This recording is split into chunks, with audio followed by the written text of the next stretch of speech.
So, welcome to this class on research methodology, a pre PhD coursework now being followed at all levels. आज हम इसमें देखेंगे scientific misconduct. It is very necessary to know as to what is that misconduct so that we are alert, we are careful, we are not negligent in our work और हम बहुत ही ईमानदारी और होशियारी से अपना काम करें. तो साइंटिफिक मिसकंडक्ट में जो हम पढ़ने जा रहे हैं वो है फैब्रिकेशन, फॉल्सिफिकेशन एंड प्लेजरिज्म. तो देखें ये क्या होते हैं. चलिए तो जानकारी लेते हैं कि साइंटिफिक मिसकंडक्ट क्या होता है और क्यों होता है और इसके रिजल्ट्स या कॉन्सिक्वेंसेस जो फेस करने पड़ते हैं वो क्या होते हैं. So basically the breach of the standard code of scholarly conduct and ethical behavior. मतलब जब हमसे जो उम्मीद करी जाती है एज रिसर्चर्स, हम जिस एथिकल बिहेवियर को, जिस मापदंड को फॉलो करें और ईमानदारी से काम करें, जब उसका हनन हो जाता है. Scientific misconduct unethical research process by fabrication of data or copying data from another researcher's publication. जब हम मनगढ़ंत डेटा देते हैं, कॉपी करते हैं इत्यादि वगैरह, यानी कि बेसिकली हम हो जाते हैं क्या, ईमानदार नहीं रह जाते हैं, हम बेईमानी पे उतर आते हैं. उसको कहते हैं scientific misconduct. The lack of proper training for scientist have led to rise of research misconduct in India. क्योंकि ट्रेनिंग नहीं है, पता नहीं है, कई लोग अनभिज्ञ हैं, ये भी एक कारण. Between 2006 and 2023 a study by the Indian Research Watch IRW found that 58 papers authored or co-authored by faculty across 12 of the 23 IITs were retracted for plagiarism or duplicate publication. ये आप देख सकते हैं, मैंने भी ऑनलाइन रिसोर्सेज से ही देखा. क्या है रीज़न, इसका कारण क्या है कि ये जानते हुए भी ये गलत है हम ये करने लगते हैं. तो कारण कुछ यूँ है क्योंकि हमें करियर में फर्दर प्रमोशन चाहिए. सो career advancement is one of the reason. Funding का प्रेशर है, जब हमारे अच्छे पब्लिकेशंस होंगे आगे तो हमें फंडिंग मिलेगी. टू गेन एक्स्ट्रा माइलेज, मतलब नाम चाहिए, फेम चाहिए, उस चक्कर में भी कई बार इस तरह हो जाता है. इंस्टीट्यूशनल लैक्सनेस, जिस इंस्टीट्यूट में जहाँ हम काम कर रहे हैं, मान लीजिए वो केयरलेस है, वो ज़्यादा इन चीज़ों पे ध्यान नहीं देता है, तो उससे भी ऐसा हो जाता है. और कई बार ट्रेनिंग नहीं है, अवेयरनेस नहीं है, अनभिज्ञता है इतने इम्पोर्टेंट इशू पे, इस वजह से भी साइंटिफिक मिसकंडक्ट हो जाता है. क्या है, कितने किस्म के हैं मिसकंडक्ट? FFP करके कहते हैं, fabrication, falsification and plagiarism. What is fabrication? The construction and or addition of data, observation, characterization that never occurred in the gathering of data. जब हम डेटा कलेक्ट कर रहे थे तो वो सब चीज़ें थी नहीं, हमने अपने मनगढ़ंत चीज़ें, मनगढ़ंत डेटा लिख दिया, मनगढ़ंत उसमें ऑब्जर्वेशन लिख दिए हैं, etcetera etcetera. Data fabrication is the intentional, जानबूझ के हम जब फैक्ट्स को गलत ढंग से रिप्रेजेंट करते हैं, चाहे वो रिजल्ट में हो, चाहे वो हमारी मेथड में हो, चाहे हमारे ऑब्जर्वेशन में हो. इन अदर वर्ड्स हम क्या कर रहे हैं, साइंटिफिक कम्युनिटी को मिसलीड कर रहे हैं, उनको धोखा दे रहे हैं. Experimental data can be fabricated by reporting experiments that were never conducted and manipulating data so as to hide the real facts in order to highlight research, to impress the funding agencies or to maybe impress our peers, gain mileage as I said earlier. तो हम अपने data को जो है इस तरह से manipulate करते हैं, फैब्रिकेट करते हैं, मनगढ़ंत डेटा बनाते हैं. Falsification, it is the changing और एमिशन ऑफ रिसर्च रिजल्ट. अब हमने मनगढ़ंत नहीं, हमारे पास रिजल्ट तो हैं, लेकिन क्या करा हमने, कुछ चीज़ें ओमिट कर दी, कुछ उसमें इंक्लूड कर दी, यानी कि उसको झूठा डेटा हमने क्रिएट कर दिया. किसके लिए, कुछ हम क्लेम्स है, कुछ हाइपोथेसिस है, उनको हम सपोर्ट क्योंकि करना चाहते हैं. हम चाहते हैं इस तरह की हमारी स्टडी ऐसे प्रोग्रेस करे जिससे हमें आगे उससे फ़ायदा हो, चाहे वो फंड्स गेन करने में हो, चाहे वो हमारे पब्लिकेशन बेहतर हो उसके लिए हो, चाहे नाम कमाने के लिए हो. Falsification can include the manipulation of research instrumentation, materials और प्रोसेसेस। हम इंस्ट्रूमेंट्स को भी इस तरह इनके निकले हुए डेटा को भी जो है वो झूठा लिख सकते हैं, जो डेटा आया वो ना लिख के, क्योंकि जो डेटा आया वो तो हमारी स्टडी को सपोर्ट ही नहीं करता है। तो ट्रू डेटा नहीं देने की जगह हम उसको झूठा डेटा जो है उसमें लिख देते हैं। Falsification is processing of manipulating research materials, equipment और प्रोसेसेस, और चेंजिंग और ओमिटिंग डेटा। या तो हम चेंज कर देते हैं, या ऐसा डेटा जो हमारे मन माफिक नहीं हो उसको हम हटा देते हैं, जो हमारी स्टडी को सपोर्ट नहीं करता है, such that the research is not accurately represented in the research records. Plagiarism, using someone else's work without giving them proper credit. In other words, plagiarism, piracy, चुराना, डेटा चुराना, ये सब चीज़ें जो होती हैं, कॉपीराइट, जो दूसरों के पास एक लीगल राइट है अपने डॉक्यूमेंट का, वो ओनर है उसके, हैं, उसको ले लेना without informing, without their consent. In academic writing, plagiarism involves using words, ideas or information from a source without citing it correctly. In other words, infringement of intellectual property rights. यानी कि हम जो IPR है, intellectual property, दूसरे के दिमाग की उपज है, लेकिन हमने क्रेडिट क्या ले लिया, उसका अपना ले लिया, दूसरे को उसको क्रेडिट ना देके जिसके दिमाग से, जिसकी वो अपनी दिमागी प्रॉपर्टी थी, इंटेलेक्चुअल, उसके इंटेलेक्ट से यह चीज़ आई थी, उस हिसाब से उन्होंने काम करा था, हमने उसको क्लेम कर दिया है हमारा डेटा.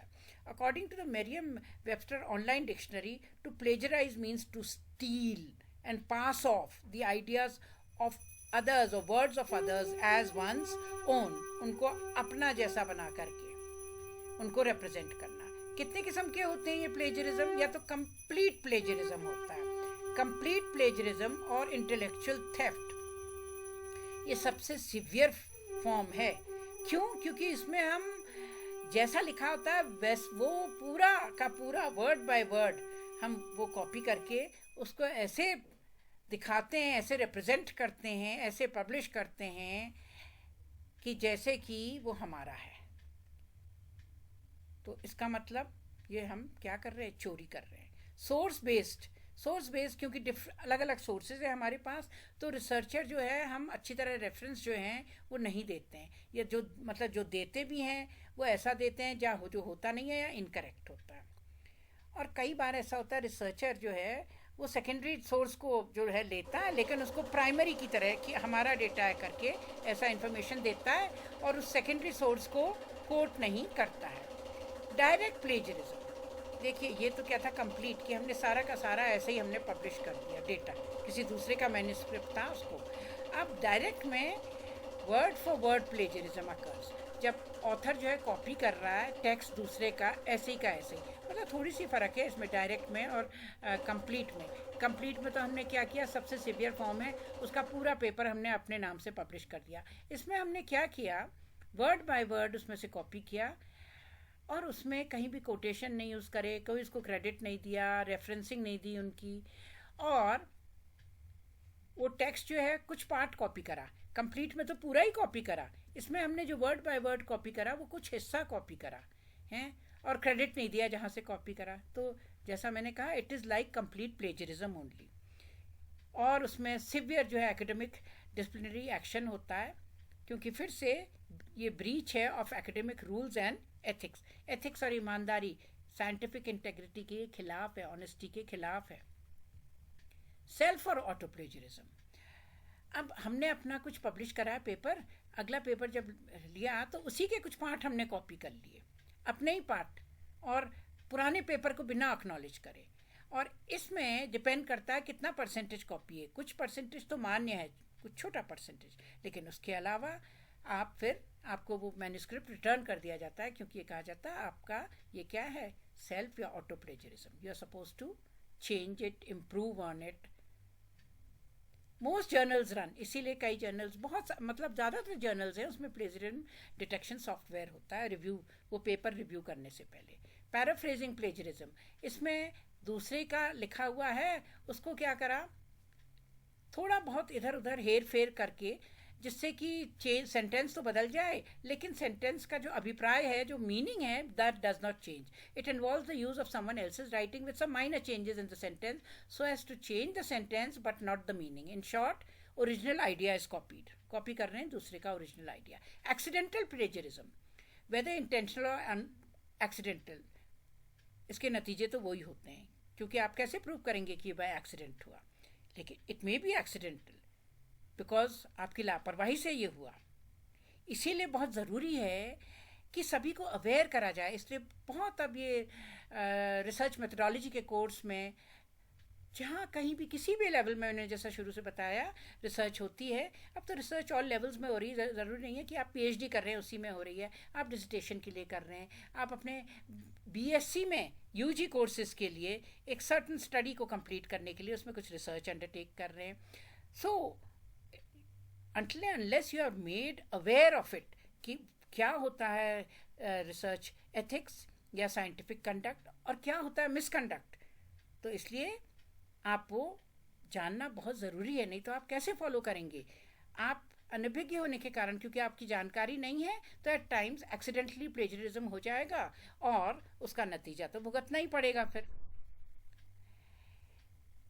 इससे हट के देखिए FFP यानी कि फॉल्सिफिकेशन, फैब्रिकेशन, प्लेजरिज्म, इसके अलावा भी साइंटिफिक मिसकंडक्ट में बहुत कुछ और भी होता है, जैसे कि इनएक्यूरेट ऑथरशिप। ये दो किस्म की होती है। जब किसी को क्रेडिट हम दे दें उसमें उसका कोई कंट्रीब्यूशन नहीं है, जबकि खाली क्रेडिट इसलिए दे देते हैं क्योंकि false authorship to a colleague for a favour, और मे बी हम उनको फेवर दे रहे हैं तो वो अपने पेपर में हमको जो है ऑथरशिप देंगे, या कुछ ना कुछ हमारे ऊपर उनका एहसान है, किसी ना किसी वजह से, वेस्टेड इंटरेस्ट की वजह से हम ऑथरशिप दे रहे हैं। और उसके इतर दूसरा ये होता है कि जब किसी का कंट्रीब्यूशन तो है उसमें, लेकिन उनको क्रेडिट मिलता ही नहीं है। When an individual contributes to a manuscript but does not get credit. On the other hand, the second type is the opposite, when an individual gets credit without contributing.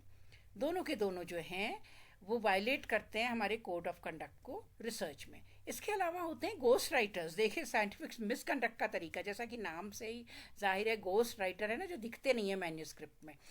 A ghostwriter is having exceptional writing skills, so is hired to write literary or journalistic works, speeches, texts that are officially credited to another person as the author. क्योंकि उनका ना लिखने में उनको हुनर है, वो words के ऊपर उनकी मास्टरी है, तो वो लोग इतने अच्छी तरह फ्रेम करते हैं किसी भी किस्म का वर्क हो, पर वो सामने प्रकट नहीं होते हैं। प्रकट वही होता है या तो जो स्पीच दे रहे हों या जो अपना वर्क पब्लिश कर रहे हों, तो वही दिखते हैं मैन्यूस्क्रिप्ट में, लेकिन लिखा किसी और ने होता है। उनको कहते हैं ghost writer. Unethical totally. Ghost writers work very hard from several months to a full year researching, writing and editing both fiction as well as non-fiction works for a client, and they are, mind you, heavily paid for it. उनके जो है हुनर के लिए उन्हें बहुत पैसा मिलता है, लेकिन हम तो मिसकंडक्ट कर रहे हैं ना, क्योंकि पूरी चीज़ हम किसी और को दे रहे हैं, आउटसोर्स कर रहे हैं अपना काम, जिससे वो पूरा हमारे लिए सारी मेहनत करके वो लिख दे, उसके पीछे का पूरा रिसर्च कर ले, because they have this exceptional skill. Predatory journal, तीसरी चीज़ देखिए जो साइंटिफिक मिसकंडक्ट में आती है, besides FFP which is very important, falsification, fabrication and plagiarism. Predatory journals क्या जर्नल्स होते हैं? वो आर्टिकल्स को एक्सेप्ट कर लेते हैं पब्लिकेशन के लिए, कोई रिव्यू प्रोसेस नहीं होती है, लेकिन वो उसके लिए एक फ़ीस चार्ज करते हैं, कोई चेक नहीं करते हैं और अप्रूव कर देते हैं, काम छप जाता है फटाफट। Predatory publishers promote inferior quality work, क्योंकि कोई पीयर रिव्यू तो होता नहीं है उसमें, आपके समकक्ष, आपके साथ के, आपके जैसा काम करने वाले तो उसको वर्क को वैलिडेट कर ही नहीं रहे हैं, तो इसलिए इन्फीरियर क्वालिटी वर्क को ये प्रमोट करते हैं। Predatory publishers lack not only transparency but also best editorial और पब्लिकेशन प्रैक्टिसेस। ये सब जो है ये लैक करते हैं, ये कुछ रूल्स और रेगुलेशन फॉलो नहीं करते, सिर्फ पैसे के लिए ये जर्नल्स चलती हैं। क्या होते हैं कॉन्सिक्वेंसेस साइंटिफिक मिसकंडक्ट के? इसके बाद बहुत इंपॉर्टेंट है, मिसकंडक्ट के बाद एक रेगुलेटरी बॉडी है हमारी, ये मैं इंडिया की बात कर रही हूँ, UGC regulation 2018, promotion of academic integrity and prevention of plagiarism higher educational institutions. ऐसे ही बाहर भी सब जगह अपनी अपनी कंट्री की रेगुलेटरी बॉडीज फ्रेम्ड है, जो डिटेक्ट करती है, रिपोर्ट करती है, हैंडल करती हैं ऐसे प्लेजरिज्म और ऐसे केसेस को और साइंटिफिक मिसकंडक्ट को।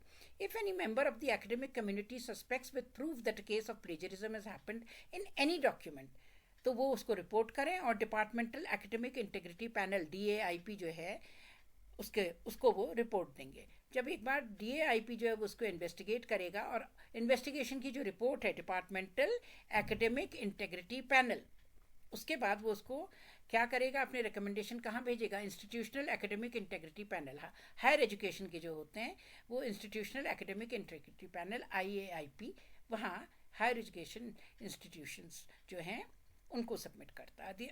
वहाँ की जो अथॉरिटीज़ हैं अगर वो समझें ये सही है तो वो उसके लिए लीगल प्रोसीडिंग्स वो नोटिस दे देंगे कि ये एक्ट है एकेडमिक डिसऑनेस्टी का, साइंटिफिक मिसकंडक्ट का, और इसके साथ फिर लीगल प्रोसीडिंग्स जो शुरू हो जाएंगी उन्हीं रेगुलेशंस के तहत।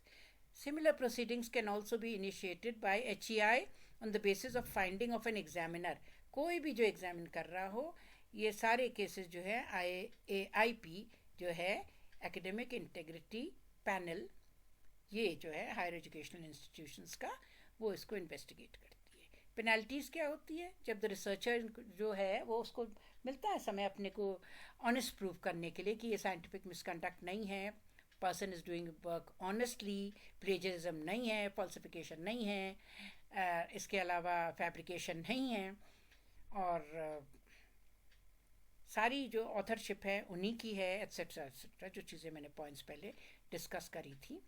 तो वो अपने को प्रूव कर लें कि डिसऑनेस्टी नहीं है, साइंटिफिक मिसकंडक्ट नहीं है, लेकिन अगर प्रूव नहीं कर पाए, अनेबल टू डिफेंड हिमसेल्फ और हर सेल्फ, और साइंटिफिक मिसकंडक्ट प्रूव हो गया, फिर तो पेनल्टीज़ जो हैं वो इम्पोज होती हैं। क्या होती हैं, हर लेवल की होती हैं। लेवल 0, जब सिमिलैरिटीज़ पाई जाती हैं कॉपीइंग में, किसी भी चीज़ में, इस किस्म के प्लेजरिज्म में, माइनर सिमिलैरिटीज़ 10%, तो कोई पेनल्टी नहीं लगती है, लेवल 0। लेवल 1, 10 से 40% की सिमिलैरिटीज़ हैं तो रिसर्चर को अपना रीसबमिट करना पड़ता है, रिवाइज मैन्यूस्क्रिप्ट देना पड़ता है 6 महीने के अंदर। लेवल 2, सिमिलैरिटीज़ जो हैं वो 40% से अबव हैं, 60% तक, तो रिसर्चर को डीबार कर दिया जाता है कि वो रिवाइज मैन्यूस्क्रिप्ट दे ही नहीं सकते हैं 1 साल तक। और लेवल 3 की 60% से अबव है, ये बहुत ही सीरियस है, और रिसर्चर का वो पूरा प्रोग्राम कैंसिल हो जाता है, और इसके अलावा भी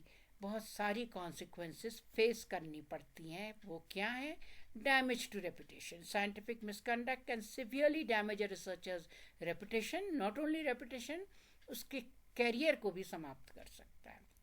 फंडिंग का लॉस हो जाता है, research institutions and funding agencies उनके ऊपर सैंक्शन लगा देती हैं साइंटिफिक मिसकंडक्ट की वजह से।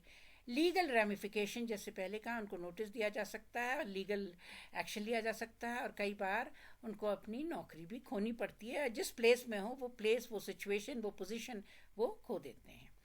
रिट्रैक्शन ऑफ पब्लिकेशन, और रिसर्च पेपर्स जो हैं उनके पब्लिक डोमेन से उनको हटाने पड़ते हैं, which is a big insult to their own reputation, and also leads to punishment by form of loss of whatever type of work or institute they are involved in, और उस जगह की भी रेपुटेशन डाउन होती है, उस institute की भी, चाहे वो एकेडमिक इंस्टीट्यूट हो, चाहे वो रिसर्च इंस्टीट्यूट हो, और साथ में कंट्री की तो डाउन होती ही होती है।